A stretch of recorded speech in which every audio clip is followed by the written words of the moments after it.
Welcome to the Runna Podcast. I'm Ben, head coach. And I'm Anya, international marathon runner. And we're proud to be the #1 rated running coaching service worldwide. We'll be having truly insightful conversation with truly inspirational guests, as well as bringing you tips and tricks for runners of all abilities.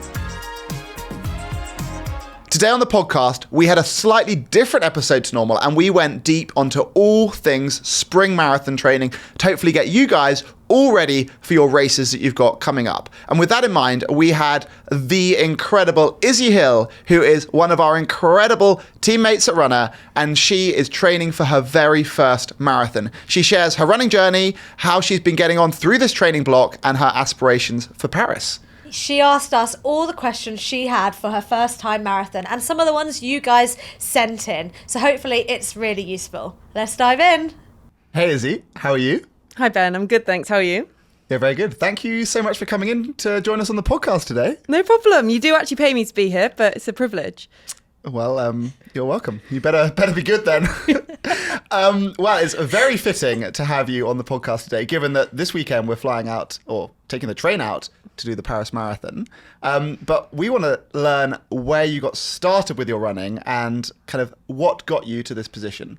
And then I guess we're also going to have a little bit of a special episode where we focus a bit more on answering all of yours and some of the runner audience's questions, all about their big nervous questions before the big day. But with that in mind, maybe what got you started with fitness and running back at day one of Izzy Hill and your fitness adventure?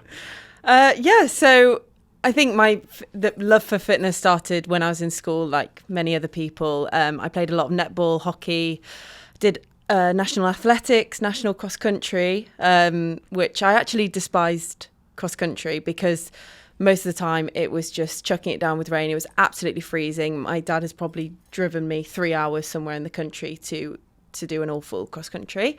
So I did a lot of sport during school, and then just stayed school level with that. And then I suppose I went to uni in Nottingham, did hockey there. Didn't really do much running. I did here and there do a few 5Ks with my friend Daisy. She was quite quick, and then sort of lockdown hit, and as you can imagine, I think that was sort of the first time where I was like, right, I want to grow a lot of muscle here, and so I started to weight train more than running during lockdown. But no, just used to go on a few runs with my sister here and there in lockdown, and then lockdown sort of died down. We went back to uni, and then just did a few 5Ks with Daisy. And I think importantly, when I did those 5Ks, like I used to finish them feeling so out of breath and just not sort of knowing how to run further. Like anything beyond a 5K was just mind-boggling.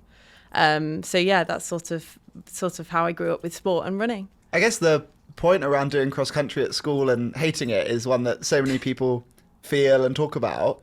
Like, why did you do it? Were you forced to by your parents or by your school, or like, why did you do it? I think it was just, I knew it made my school and my parents proud.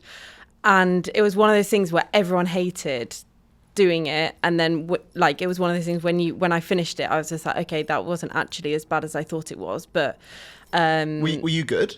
Like, was it that they were pushing you to do it because you were winning? Yes, yeah. They were pushing me to do it because I was good, I suppose. Like I'd come in I went to school in Yorkshire, and I suppose in that like region, I'd always place like third or fourth. It was when you take me to nationals, that's when I would go a bit lower down. But I never took it seriously. Like I wouldn't train.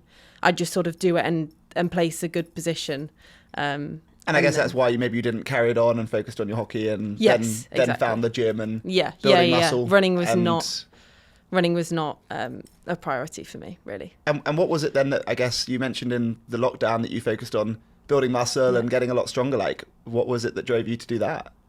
I have no idea. I think it was just we spent more time on our phones scrolling, and I think this obsession came over me, and I just wanted to gain weight. I think at the time I was a lot slimmer than naturally, probably from genetics as well. I weighed around 54 kilograms, and I remember I was just so dedicated every day, like doing some sort of weights training. I bought weights from Argos, I remember, just obviously because the gyms were shut, just trying to gain muscle and just look bigger and stronger.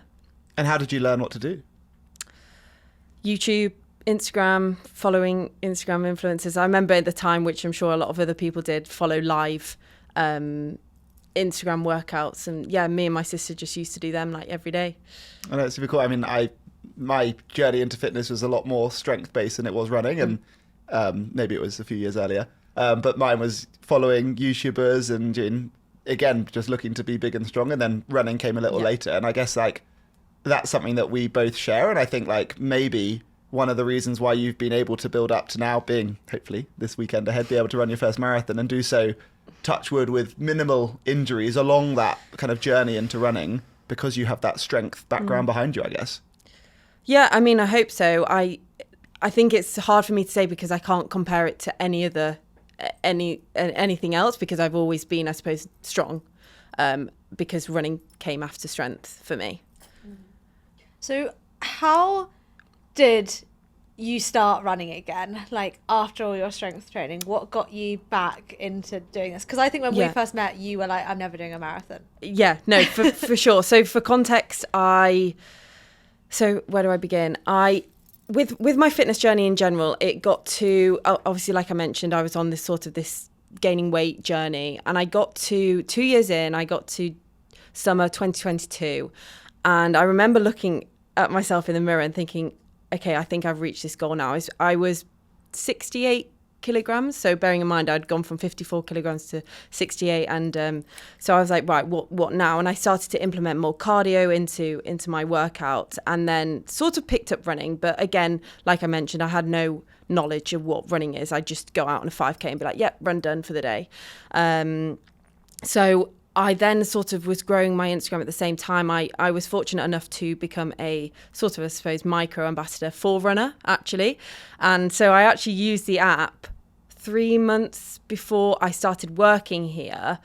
And again, I think it was Runna that sort of taught me that you can do more than just go out on a 5K and run it as fast as you can. Because I think that's something I really struggled with. So it was that, and then like I mentioned, 3 months in, I then started working at Runna full time. And then you get surrounded by crazy people like us, and you get convinced into bigger and bigger challenges. Yeah, honestly though, you are not kidding. And like, I was like, there is no way I could possibly run 26.2 miles in one go. Like, I can't.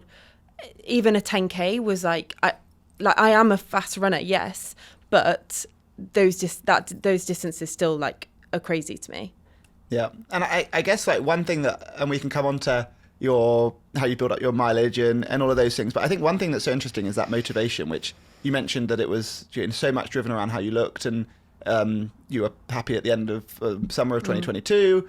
And now I get the impression that you're a little bit more focused on performance. Like, has your motivations changed slightly? Yeah, for sure. I mean, I'm not half as, like, obviously everyone wants to look good, especially when you're into fitness and eating well and all of that, but back in the day I would be so focused on having a big bum or like big legs, and now I'm just sort of, like you said, it's so much more performance focused, and how much I progressed, especially with my running journey. Like you said, Anya, I mean, I've only been working at Runna for just over a year now, and this time last year I was so much of a different runner than I am now. And I guess like the motivation can start off with how you look, and it can then progress to maybe being how well you can perform, how fast or how far you can run, and how you feel. Yeah. And I think like that is a journey that so many people will go on, and I was very much the same. I started out wanting to be big and strong and have a six-pack, and now I am hairy and a lot less strong, and I don't mind as much, and I'm more focused on avoiding injury and being fast on the bike and run and being happy. Yeah. Like, how, like, maybe your goals have changed slightly. Like, how does it make you feel? Like, is now going out on a run for a different purpose? Is it to burn calories, or is it to get stronger? Like, how does that change? I think it's more of a mental thing as well, especially for a lot of runners. Like, it's also proving to myself that I am actually capable of doing so much more than I thought I could. Like this time last year, again, going out on more than a 15-kilometer run would just be crazy, and like proving to myself that you can go on an easy run, you can do intervals, you can do tempos, but yeah, it's very much less about how I look and how I can actually perform and meet those goals and tick off that runner workout. And almost now be more proud of the performances you get to do within running rather than how you look at the same time. Yeah, for sure. So you say you now do intervals, tempo, long runs. How has your training been for Paris? How do you feel? So I feel great. I'm just so ready to do it now. I'm following a 15-week plan. So I started training for Paris just after Christmas. I remember starting my plan up, and it's just the time has flown by. But yeah, no, I've pretty much managed to follow it to a T, because I think for me personally, like, it sort of messes with my head if I'm like, I can't skip workouts. I would like to do every single one. So I've been doing 4 runs a week, along with some strength training. But yeah, I've had like a couple of niggles, you know, with my shins, which I've always had, and I think my dad gets it as well, so maybe it's genetic, I'm not sure, but I have like sort of reduced my volume within these last 2 weeks, and it's probably also a psychological thing, because we know like this big race is coming, like, am I overthinking it, am I actually injured, should I be running this? But I have also seen a physio, and he was just like, I think you are partially overthinking, it's just a tight calf. So it's not actually shin splints, which I thought it was. I'm so excited. I'm jealous. I want to do my first marathon again. No, you're going to do so well. Are you going to put a goal out there or not? A time? You don't have to. Well, if we're looking at it from a runner app perspective, that I must say it's proving quite aspirational at the moment. So maybe do you remember the time that we predicted you when you built your plan? Oh, good question. I feel like I think I have a video or a picture of that somewhere, because obviously I remember starting my plan up. I think it was 3:25 to 3:35. Yeah.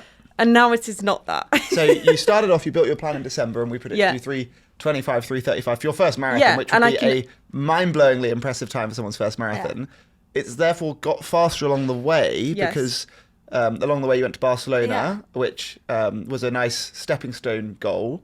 How did the Barcelona half marathon go? The Barcelona half was probably my favourite race to date. I actually did that race. I remember we all were having this conversation, and like, is he going to go for his time? And I genuinely was not going to go.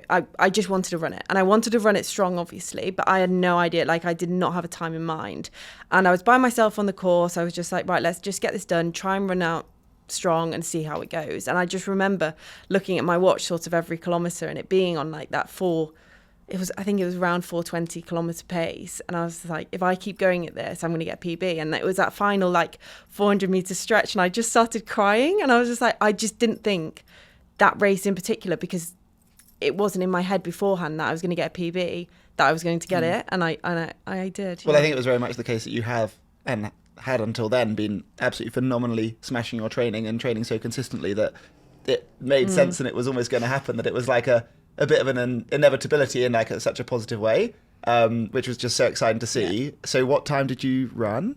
I got 1:32. Nice. Yeah. And so then we updated your plan. Yes, we did. And sped up your marathon ambition as a result. Yeah, you were quite quick to do that, Ben. Well, Apple automatically does it for you. But what are we predicting for you now? Well, I'm going to say sub 3:20. As in, you mean you don't want to say what we're actually predicting? I don't want to say what the runner-up's actually predicting me, just in case. Yeah, nice. Yeah. Well, I think it's going to be a very exciting first marathon, and so hopefully excited. You're going to be doing, if all can go to plan, you should be nicely well inside doing good for age times, and you can hopefully get your London Marathon time next year, maybe. Yeah. Do you think this is a one and done kind of thing, or can you see this being like the first of a many long marathon life adventure? I wouldn't go as far as saying one of many marathons. I would probably say, if the opportunity to do something amazing like London comes up, I will do that. But yeah, marathon training has been long. to say the least. And so, I mean, one of the things you've been doing, and so many people, hopefully listening, will resonate, whereby you've had to do a marathon training block alongside full-time work at a pretty busy, intense startup.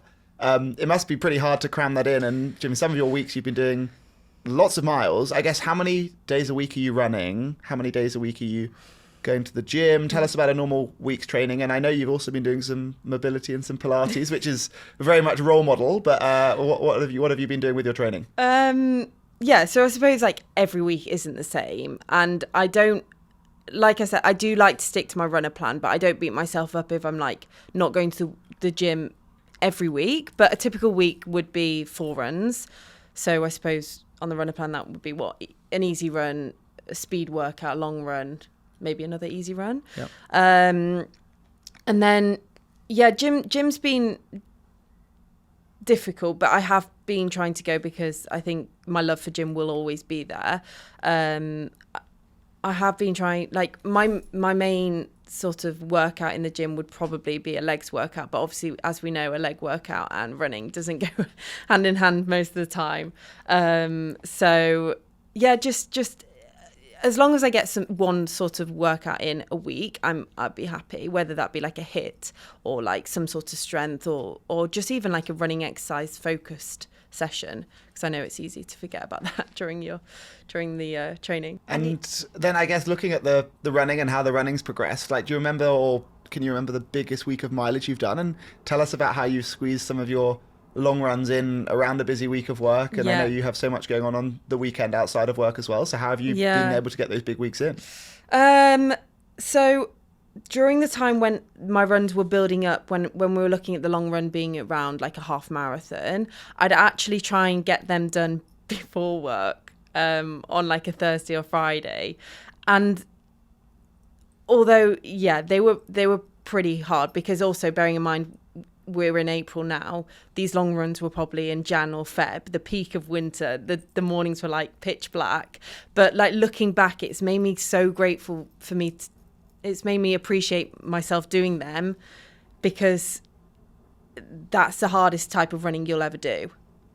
Especially any types of running like you will do is during the pitch black.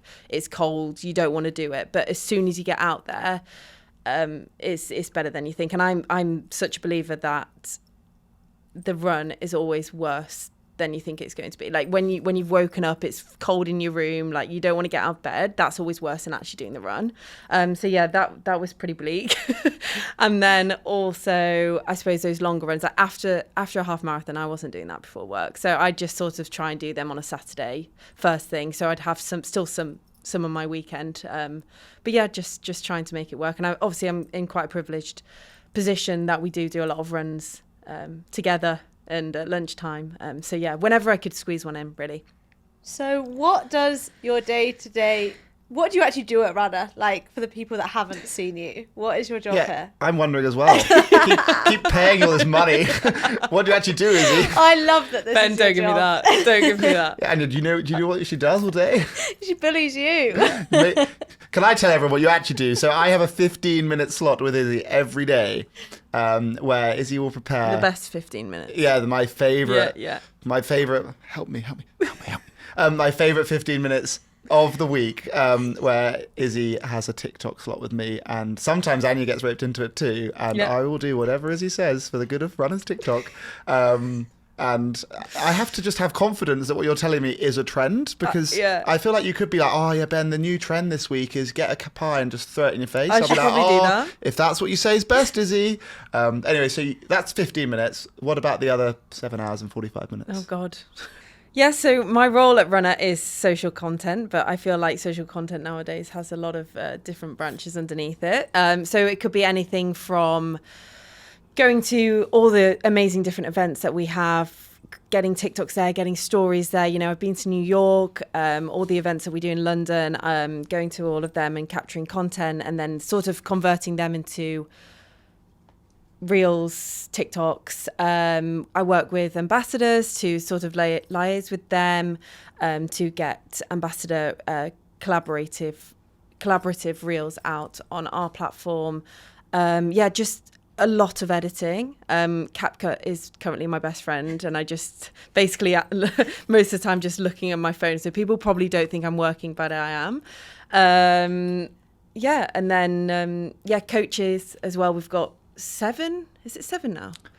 7 coaches, 7 amazing coaches that we sort of aim to get content out with them once a week. So again, liaising with them, making sure that coaching content's going out, and we're helping runners on our social platforms too. Well, very, very busy. Sounds like we're getting our money's worth. With that in mind, Izzy, you have got a bunch of your own questions and a bunch of questions that our runners have sent in. So shall we start to work through them? I need to be ready for my first marathon. With your Paris Marathon, and then help all of our runners out there who have questions, whether it's London, Boston, who knows what it is. And I'm sure a lot of these pieces of advice won't just be for marathons as well. So they may well be just how to prepare for race day and all of these things. But so here we go. Yes. Okay, let's start. So let's start with fueling, which I think there's a lot of misconception around fueling. We've all heard of like carb loading as well. So is there a simple answer for like what should we be eating the days leading up to the race? So I would say I wouldn't change my diet much at all until about the Thursday before the race, if the race is on a Sunday, where then I'll just increase my carbs. I won't necessarily eat more. I'd probably do by accident, but just have more carbs within that. And then the day before the race, I just try to have like low FODMAP food, so like less lactose, less gluten. Something like rice is great. But yeah, nothing new. And I think like a common theme with probably a lot of the answers for how to prepare for their first marathon will be don't do anything new. So in those days running up, the last thing any of us should be doing is going and trying our new favourite restaurant at this in Paris that you've gone and researched and having some extravagant wacky food that you're not used to, because that's more likely to upset your gut. But yeah, looking to eat a bit more, increasing the proportion of carbs we're having, and then maybe the day or days right before reducing your fibre or other things that might upset your tummy that may well make you need to go to the toilet mid-race, which is the last thing that anyone wants. Yes. Okay, so moving on to the morning of, would that, like, what time are you guys waking up? When are you first eating food? Yeah, so I guess probably the biggest driver of our routine on race day is probably going to be when we need to be at the start and how those logistics look. Are we traveling in, etc. But I would always kind of get up and personally I'll have a coffee first thing, so it's got enough time to get into my system and help me probably go to the toilet first thing in the morning. And then I'll also try and make sure I've got plenty of time to then have breakfast early, so I can then be digesting that, and so I'm really feeling energized when I'm on the start line, etc. For me, I'll normally have either kind of like granola, Weetabix minis. I know I've told you this one before, Izzy. Chocolate Weetabix minis, or even like a bagel with some butter is normally what I'll go for. Something really simple, or even a bagel with like peanut butter and jam, because I know I like all of those things, which is kind of important when often you're having breakfast at like 5 a.m. in the morning. And then I will have like kind of water, maybe some electrolyte between then and starting, and then I'll look to have my first gel in the starting pens, and then it's kind of gels and then water on the course until the finish line for me. Yeah, so that was sort of my next question with gels, because I know a lot of people, again, it's just like how often should we be taking gels? Would you recommend taking a gel on that start line? So the kind of the first thing that we want to be making sure we're doing is doing what, again, nothing new, what we've practiced. So for someone who is a week away from their first marathon, if you hadn't had a gel yet, I wouldn't suggest have a gel before Sunday. But the thing we want to be looking to do, in theory, is have around about 60 grams of carbs per hour, or even more if we're used to taking on more carbs throughout exercise. It goes on for more than 1 hour, so that way we can be performing optimally. And essentially we're putting petrol into the body to then be able to drive the car really fast. And we could choose not to have any gels until we've hit an hour and then start fueling, but essentially we're basically going to have a dip in our kind of energy at that point. So it makes sense to be fueling ourselves from the start and then to continue to top up that tank throughout the race. There's an additional convenience benefit. If you have a gel on the start line, you need to carry one less gel. So simply because it can be a bit of a logistical challenge. If you are wanting to run with maybe your phone and then some gels, your phone so you can find people at the finish line or whatever it's going to be, not many shorts or doing sports bras or whatever it's going to be, not that I run in sports bras, obviously, can carry all the gels you need. So therefore, having one less can be quite helpful. And so for me, I know I'll have a 40-gram gel every 40 minutes, which keeps me at 60 grams an hour. And if I have one at the start line, I need to have my next gel 40 minutes into a race. Are you the same? Yeah, have one on the start line. I think a lot of the elites even have more gels in the beginning half of the race than the second half, just in case they can't get them down or miss one in the second half. Yeah, they kind of top up more in the first half. What about you, Izzy? Are you taking gels? What have you been doing in training, and what's the plan for the race? Yes, I've been training with gels. I'm not too bothered as much as what gels they are. I don't know if that's a dangerous thing to do, but I've got sort of a mix and match for Sunday. Well, I think if you've tried that and you know they agree with you, then that's absolutely great. And I think for some people, they're not natural foods. You can't just go and farm a gel off a hedge. Yes. They are very artificially engineered, and that can really upset people's stomachs. But it's great that if you know all the different varieties work for you, then you can enjoy the different flavors, and it can be a lottery which one you get out your pocket and enjoy midway round. But again, some people will find some brands will, based on their combinations, will upset people, so it's worth trying them out. If you don't also like gels currently, maybe you just need to find a new flavor or a new brand that has a slightly different consistency or texture. Yes. Yeah. Okay, and also interestingly, you mentioned about how it's quite difficult for any runner to fit in, phones, headphones, gels. Like, what do you both run with? Is it a belt? Is it one of those packs? How do you fit everything in? I saw you posting on the weekend, Anya. I'm kind of jealous of what you've got. Yeah, I found a really great top that has a huge pocket in the back, which I actually put my phone in, gels in, AirPods and keys, and I literally couldn't feel it.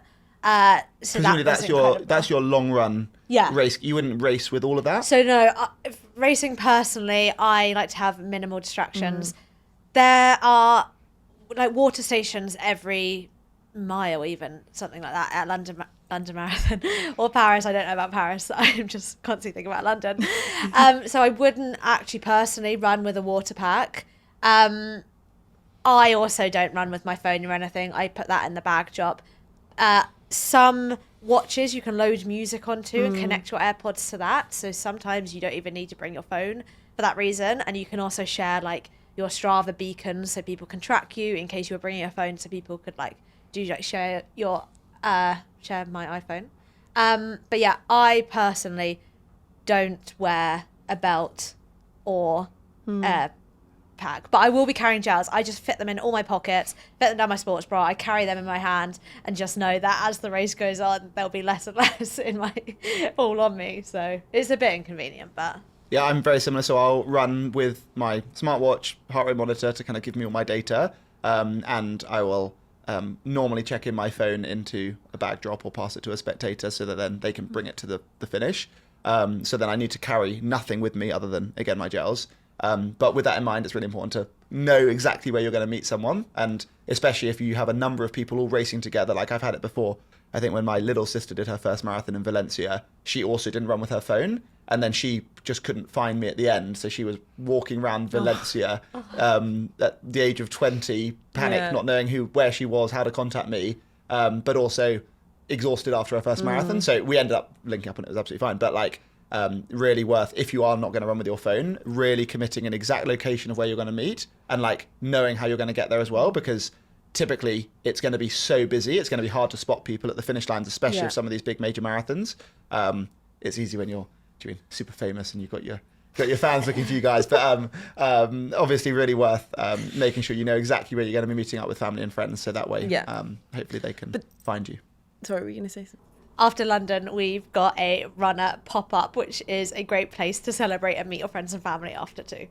Yeah, nice. For context, anyone running in London, we will have a celebratory pop-up where there'll be free coffee, celebratory pizzas, so you can come and say hi and celebrate with all of us. If you're looking for somewhere unique to meet up with people, obviously you can go for that. Not very useful for you in Paris, though, is it? No, not particularly. But no, that's good to know. And then I suppose you guys say you don't really carry much whilst you run, but then I've heard that a lot of people, always say like, take toilet roll with you. Like how, I suppose. So, I mean, I think obviously there's like kind of various different options. And again, like I think we can discuss like doing some people running with packs and different things like that. I think like different people have different goals, especially for maybe the first time someone's doing a marathon, and also if someone's looking to the goal might be to complete the race or complete a distance, which is the furthest someone's ever run, versus maybe like pushing for a really fast time, where people maybe optimize for different things. If your goal is to get round, and you want to do so comfortably, etc., you may well want to bring your pack so you've got access to water whenever you want, rather than waiting for aid stations, etc. Obviously, if you then run with a pack, you have the option to carry something like toilet roll with you. My personal preference is normally I'd bring some toilet roll that would go in my drop bag. So that way, if I'm going to the toilet in a Portaloo before the start, hopefully before I've deposited my check-in bag, I can go to the loo. And sometimes Portaloos have run out of toilet roll, so that can be a really great thing to bring. But then I'm kind of going to bank that if I need to go to the loo on the course, which hopefully I don't, but often does happen, that then that Portaloo will have some toilet roll in it, because I don't want to have to run around carrying a roll of toilet roll for a marathon. Make a great TikTok though. Okay, and then also I want to touch on the wall, because this is my first marathon. I've never obviously I've struggled on a long run. Is that the same thing? Is that the wall, or like should I be scared of this wall? Yeah, no, it's really odd that they just like build walls in the middle of marathon courses. Like, it's makes really, marathon really difficult. When you get to 32k, there's just this wall in the way, but then normally there's like a door, and you just go through it. I think there's two types of walls. I think there's the psychological wall, and then there's hitting an actual physical, well, not a physical wall, but like when you're not fueled enough. And I think the psychological wall, you've got to prepare yourself for, because it's where it starts getting really tough. It's often the furthest anyone's ever ran. Yeah. And then you start being like, oh, there's still such a long way to go. That one, you need to work out in the days leading up what you're going to do when you start thinking about that and when it gets tough, so that you know that you can get, not just like go over that wall, you're going to smash straight through it when you hit that. The other wall people hit is definitely down to underfueling. If you underfuel, it's really hard to get over that underfueling wall. So that's just making sure you stay on top of your nutrition. And then hopefully you don't hit that. Because once you go into carb depletion, there's literally no getting out of it. So, yeah. Yeah, I fully agree. And I think the psychological one is probably the one to like focus more upon, because assuming you've got a good fueling strategy, you're fueling consistently, and you know that's worked for you in training, like you can have confidence that like that's going to work. And so the psychological piece is the case that, like Anya said, you're running further than you've ever run before, and you're now starting to doubt yourself. You maybe still have 10 kilometers to go or thereabouts, and you're thinking, I can't do it. And I think it's in that exact moment you need to remember the cold, dark runs you did before work on a Friday morning at 5 a.m. And like you did that, you did really hard things. You need to run for like the next minute or two, and you'll have gone from 33k to 33.5 or whatever it's going to be, and realize that you're still running and you're still running really well. And now you don't have 8k to the finish, you've got 7.5k to the finish. And then you're like, dude, I did a 7.5k a few weeks ago. That wasn't that bad. That's only from here to there. Yeah. You've got to think about that. You've got to then be proud that you ran from 33 to 33.5k and then keep going. And you thought that through in your head, and you're now at 34k, and now you're like, oh, it's 8, whatever it is to the finish, 6k to the finish, 8k to the finish. Be proud, and then maybe start thinking about how proud you're going to be when you cross the line. Start thinking about your emotions, and maybe you're going to be proud right now, and then you can run from 34 to 35k feeling really proud, and then you realize, oh, it's 5k to the finish plus 2k victory lap. We'll ignore that. You kind of got to get to 40k. No one's going to get to 40k and stop, so don't worry about the 2.1 or whatever it is, or 2.2. So like we'll all do these different tips and tricks. Some people just do maths in their head and try and calculate if they run at this speed, it will be this finish time, and keep adjusting their maths. And like you just got to keep moving. And whatever it is to distract yourself for long enough that you get to the finish line is probably what you need to do. But at the same time, just like celebrate every time you run your longest run. Like you're going to run 35k, that's going to be your longest run. You're going to be so proud. And then you're going to be at 36k, and you're going to be so proud. And then you're probably going to be at 37k and you're on that final 5k stretch, and you probably, hopefully, because you train well and everything's going well, you're looking at your watch and you know you're going to complete the marathon because you know you can do 5 more k, unless something awful happened, but that's not going to happen. So you're not going to trip your ankle, you're going to get the finish. So you can enjoy those last 5k knowing that your body feels like a train wreck, but like your legs hurt, your tummy hurts, you're tired, you're hot and sweaty, but you know you're going to finish. And like keep thinking that. Being excited means those last 5k can be kind of fun in a bit of a sick and twisted way. And then you can just start thinking about how happy you'll be running down the finish line, and then you get to run down the finish line. And then it's all over. Amazing. Then you can celebrate. Yeah, very exciting. Do you feel nervous for that point? I don't know, because like you said, the furthest I've ever run right to this day is 34 kilometers. So, and I struggled, like anyone. I think like you said, it's the psychological thing. That final like 3k of any run is always just like, I can't do it. Or like, because you're near the end, but not close enough. So I think obviously I will prioritize my fueling within the next few days and start increasing my carbs slightly and make sure I have enough gels on the day. But well, I think also, like, for someone who's trained well and they've ran maybe doing anywhere from 30 to 38k for their longest run, they're in phenomenal condition.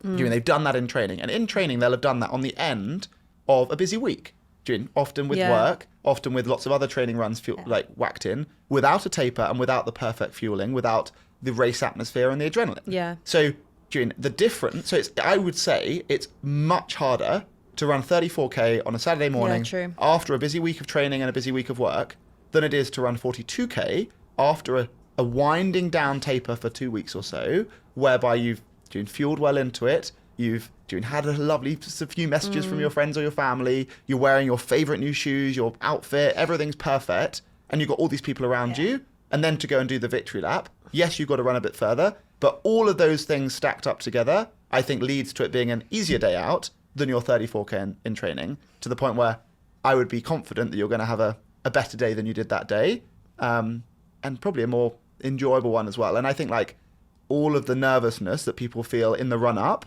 which creates paranoia, creates these little worries and niggles that we start to feel, and that makes us a bit nervous on the morning of, that is adrenaline.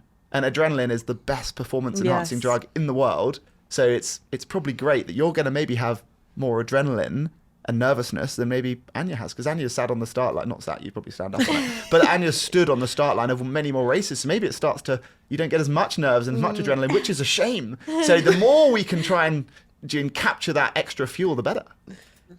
So Anya, I've seen recently, like, you've been speaking a lot about energy and what you are saying to yourself, which I think is really interesting, and I haven't really seen many other people speak about that. But like, what do you mean by positive energy? And well, these are all things that I tell myself, because obviously I'm going into a marathon too. I do think about energy a lot, being like, you can't create or destroy energy. Like, energy, there's a finite amount of energy, so you just need to absorb that energy on race day. So you need to absorb it from the gels you're taking, from the crowd, like, and use that energy positively. The same with like nervous energy, use that to your advantage and use it as like adrenaline, and like, really like hone in on that when it gets tough. I think that any negative energy is a waste of energy, so don't shut down any negative thoughts that come into your head. So like, just be like, I've got this, trust in your training. That's really important. And I just go with like real positive affirmations, because it is going to get hard. I think it's such a mental battle that lasts like 10k or so of a marathon, but I just have these mantras ready to like repeat in my head. I write them on my hand. Like, of when the going gets tough, it's just like, I like to say like, I'm strong, I'm in control. I try and tell myself to relax. I remind myself that in my long training runs, there's always a bit that gets really hard, and then a few K later, it might feel a bit easier again. So it ebbs and flows. So you've just got to get over this hard bit, and it might get easier. And then you'll find something to like spur you along. You'll see your friends and family, or like you'll, see the Eiffel Tower or get to the embankment, and that will like really help you. And also, just remembering to smile at the crowd, because it's contagious. So use them all you can. I think that's so true. Just like, as soon as you believe you can't do it, you're probably going to slow down and whatever. And as soon as you believe you can do it, you can keep going. And I think like the more you can like feel optimistic, the better.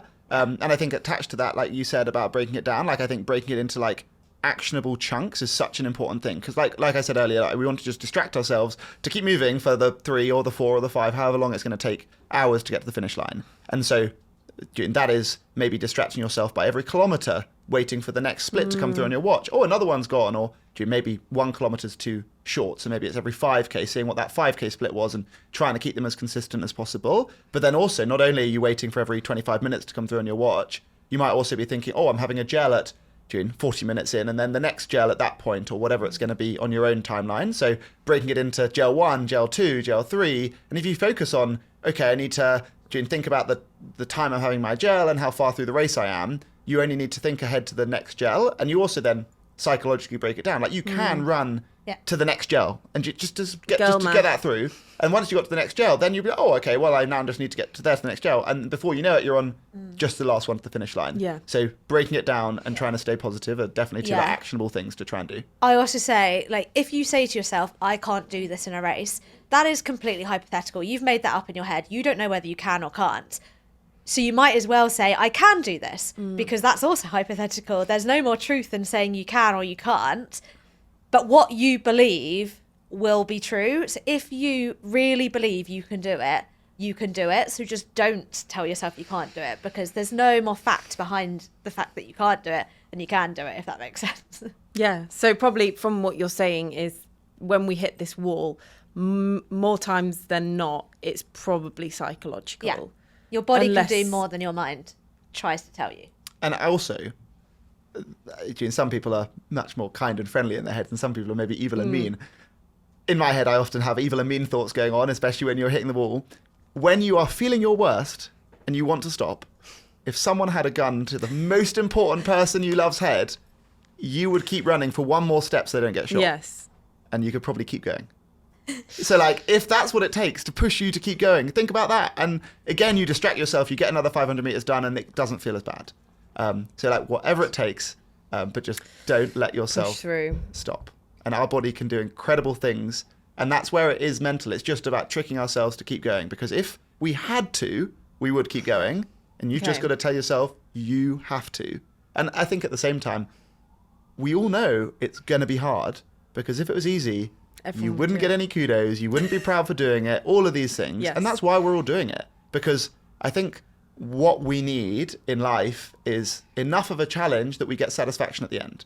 If it was impossible, we wouldn't find it motivating and achievable, and we give up along the way. But I think that's what's so exciting about the marathon is it's a really, really hard thing. But if you do all the right steps along the way and you're strong on the day, you can do it. And that's what leads to this feeling of complete elation when you've done it, because you had to get all of that right. So being ready for it to be really hard, but if you do it right, you can do it. And I think it's that exact sweet spot, which is why hopefully taking on some of these like different tips will give you that extra nudge to have an amazing achievement and therefore a really happy, proud day at the same time. Yeah. So finally, just a final thing, post race. So we've completed 42.2 kilometers, which is feeling amazing. What do you guys have any top tips for recovery, or what do we do? Yeah, so a 17-kilometer shakedown run followed by a weight set. No, I'm joking. You're going to feel awful. I think there's a few things we want to really. You're going to feel awful physically. Yes. And proud. But with that in mind, there's a few things we want to do. We want to like hydrate and start taking on fuel, because we need to start to recover our body. And also, we want to avoid feeling like we just completely fall into this slump, which means we just can't move and whatever, which is then going to also hinder our body's recovery process as well. So I would say make sure you take on plenty of fluids, and also make sure you're getting some like sugar in. Something like chocolate milk can be such a great option because it's like palatable. It's probably not another sweet gel that you maybe don't want anything in that way. Whatever works for you, but make sure you're taking on some fluid and some sugar. And then we also want to take on some protein so we can start giving our muscles what they need. So I think like whatever format that works for you, but also relax and enjoy. Like you can be getting that in reality via a beer or a non-alcoholic beer and some pizza, which has got some carbs, it's got some protein, and it's got some hydration. The alcohol wouldn't be productive, but maybe you don't have now a big goal for a while. So you can allow yourself to be a little bit unproductive. But yeah, realistically, taking on plenty of fluids, maybe some salt as well, because you have just sweated loads. Yeah. And if you want to avoid cramping, etc., you could have salty chips, which is going to be a way to get your carbs. You could have some salty pieces on your food or whatever it's going to be as a way to get that salt back in, but carbs, protein, and hydration. And then the other half to it is like how you move your body. You don't need to go and do a session. You probably shouldn't go and do a really good long stretch because your body's really weak. So you're better off doing some very light stretch movements, not going and doing a maximal hamstring stretch because your body's actually more likely risk of injury because it's now so weak from being pushed through this really hard thing. So I would suggest some very light movement. Maybe that's just a gentle walk around, which in reality you're probably going to have to do to go get to the travel home or whatever it is. Having something like a bath as a way to relax can be a really nice thing. And probably on the day of, looking for some very light movement, focusing on celebrating and everything else, hydrating and eating well. I would say the day or the days after are then going to be really key, where we can start to do a bit more of that mobility side of things. And then additionally, we'll then be able to gradually reintroduce movement. Allow yourself many days of feeling really sore. But with that in mind, we want to ease ourselves back into movement with things like low impact, light intensity, things like walking, maybe things like swimming, things like gentle cycling, and then returning gradually with our running thereafter. And we do have post-marathon recovery plans in the Runna app as well, of course. Yeah. Some people say like it takes as many days to recover as miles you've ran. So I'm not saying you can't run for like 26 days after 26 miles, but like your heart rate will probably still be higher than normal for like 26 days. Wow. So just be aware. The other one to look forward to is that I would say that the day 2 is worse than the day 1. Yeah. So the day after the marathon, you're sore. But the good news is you'll wake up 2 days after the marathon, you'll feel even worse. And maybe not for everyone, but I think it's typically the case that we get a bit worse and then we start to get a bit better. But just like, don't. What happens, and I had this when I did my first marathon, when I did my first Ironman, the adrenaline is through the roof. I am unstoppable, I can do anything, and so then you want to get out the door and go and smash your 5k PB, or whatever it is. Don't do that, because hopefully, by training for you, 15 weeks of marathon, and for everyone else listening, they've been able to do so in a way that has made them happy and healthy.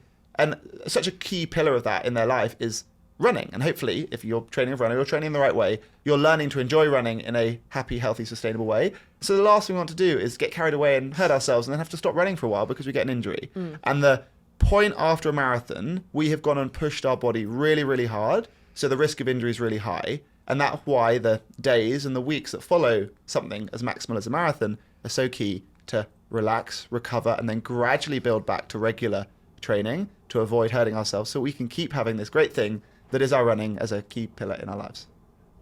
Amazing. Well, I don't think you have anything to worry about because I'm not going to be trying to get 5k PB the day after a marathon. But no, that's all the questions. Amazing. I'm feeling much more prepared and motivated now for Sunday. Well, hopefully the course, I did it last year, but I can't actually remember. Hopefully the course yo-yos back on itself and I'll hopefully get to see you. Yes. We Well, can run me past- ahead, right? Well, yeah, I'll be on your trails. You've been training harder than I have. And we can do a big high five on the way Yes, past. But it should be a really amazing day. And I think just for everyone out there doing their first marathon or their first goal of any kind, I think the hardest thing as part of that build is the training, is those weeks, that consistency. And the race is the victory lap at the end, the fun thing where you get to go and wear your favorite outfit, go and do this fun race, the adrenaline, you're going to feel great. And it's going to be hard, but it is the fun bit at the end of it. And you've done all the hard stuff. So I think that's the really big fun thing to get excited about. Yeah, good luck. We have some this or that's for you, Izzy, that I'd like to ask. Right. Izzy, you can be funny again now, remember? I'm always funny, Ben. Izzy, would you rather, Izzy, fuel your marathon with cranberry sauce and only cranberry sauce, or never have it again? This is such an easy one because, fun fact, I don't have gravy on my roasts, and every roast dinner I have to have cranberry or red currant. I have to have cranberry or red currant sauce. So there's no option for me. I'm fueling my marathon with cranberry sauce because I'm not eating a roast. I actually think it would be quite a productive gel. Like it's kind of the similar consistency. Yeah, you just got cranberry lumps in there, but it's okay. I'm doing a marathon with cranberry sauce. It's a no-brainer. Well, there we are. It's basically like saying, would you rather fuel your marathon with cranberry sauce or have no roast dinner ever again? I'd also, if that was it, I'd also say cranberry sauce. Really, I think roast is one of the most overrated meals. Oh, Ben. Oh, Ben. Someone's cooking you a roast wrong. Anyway, I'm not going to say my reply. Oh, God. Right, next up. Would you rather have the perfect race day hair or the perfect race day nails? So I'm going to do this right now because my nails are not race day ready yet. I think the context here is that Izzy is always coming into the office and showing off her lovely nails, and I can hear when she's had her nails done because she does this on the desk next to me, and it's really productive. It's so productive. You can imagine your typing speed goes up. Yeah, exactly. Really fast. I'm going to have to go with hair just because I love a slick hair bun on race day, but if I didn't have my nails done, I can only apologise to anyone who's going to see that Instagram picture of me holding the medal because my nails are like my least favourite feature about me. As in, like, when I don't have them done, they're just so ugly. So it's going to be tough if I just have my hair done and not my nails, but you make me pick. Do you want to tell everyone one of the funny tips that I've given you that it sounds like you're going to listen to me with for the marathon? Yeah, I think I think unfortunately some of this jewellery is going to have to come off for the marathon. Izzy wears about 17 kilos worth of bracelets at all times. That's why she's just so strong. Yes, but I have advised from an aerodynamic and a weight perspective to maybe ditch like the 7 necklaces and 18 wristbands. That, wristbands? Bracelets and the knuckle busters you've got on as well. Right. Well, no, I think the rings will stay on. Bracelets will come off. Necklaces will come off. Earrings stay in. Nice. Thanks, Ben. Nice. Dreamy. Okay. Okay, our final this or that. So you have done a few Hyroxes along the way. Would you rather do a half marathon of Hyroxes? So that's like 2 and a bit Hyroxes. So 21 stations, 21 kilometers, very long Hyrox. Mm-hmm. Or a marathon and then another marathon. So a double marathon or a half marathon of Hyroxes. A double marathon? What, so 80 kilometres of running? Yeah. Absolutely not. What? So you're doing a half marathon of Hyrox? Yes. Some people run London Marathon backwards and then do it forwards.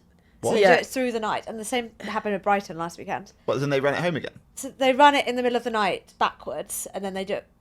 And so they finish at the start line. And then when the masses go off, they do it again, but forwards. When you say because all the roads are closed overnight. When you say some, do you mean like a person or you mean like a big group, club? Like a club do it, like a group do it. There'll be quite a few people. I am not part of that club. I'm not. Are you picking the half marathon of Hyroxes or the double marathon? I'm not doing a Hyrox. No, I'm doing a double marathon. I've not even completed 40k. I can't be saying that. I was also reading that question thinking this is an obvious answer, and I'm with Izzy because a Hyrox is an hour and a bit. Yeah. So 3 Hyroxes is 3 hours. A marathon might be 3 or 4 hours or 5 hours or however long it's going to be. Therefore, it's a much shorter amount of time for the triple Hyrox. But why are there more ultra marathons that are like 80k than there are, half marathon Hyroxes? Because they're more appealing. Maybe. Well.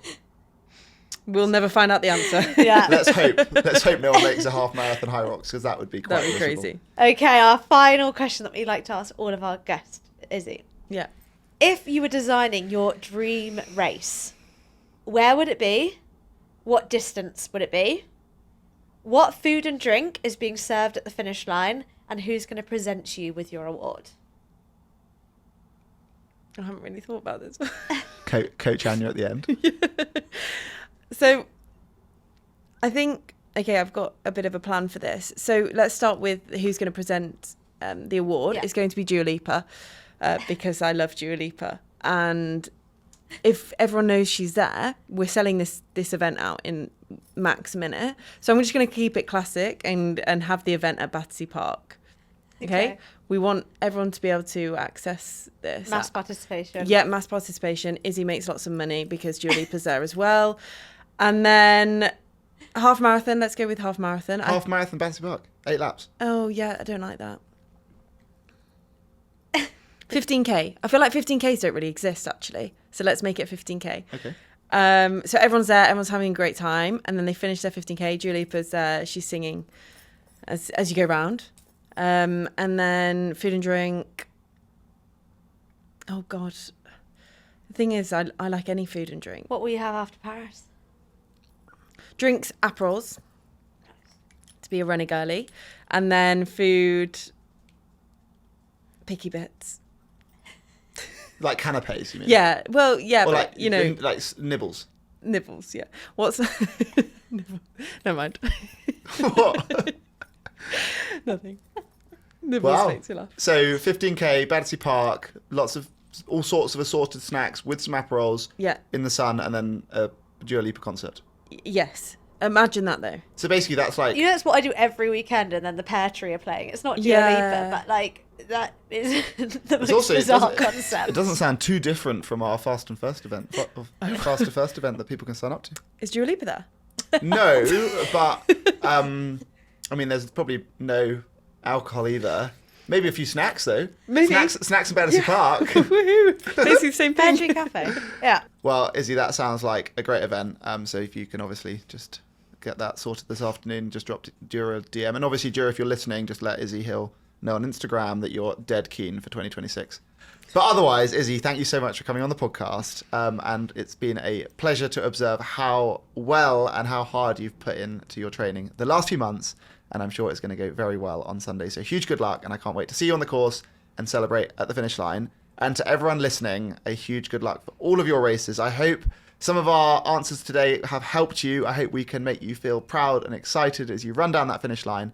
And if anyone has any questions between now and their start line, please send us a message in the support section of the app. Send us a message on Instagram or TikTok or whatever it is, and the rest of us at the Runner team will be there to help, and hopefully you can have a great race season ahead. Today's podcast is powered by Runner. Runner is the #1 rated running coaching service worldwide, and whatever your running goal, whether you're looking to do your first 5K, improve your time over the 10K, or even run a marathon or an ultramarathon, we'll build you the personalized training for you to help you get there and enjoy the process along the way. If you want to download the Runner app, you'll get 2 weeks for free with code podcast25. And if you're already a Runner customer, you can head to the premium offers section where we've got a 15% off discount for you off any of our Runner merchandise. And if you enjoyed today's episode, please like, share, subscribe. And if you loved it, give us a 5-star rating. And we'll be back next week with another inspiring guest. See you then.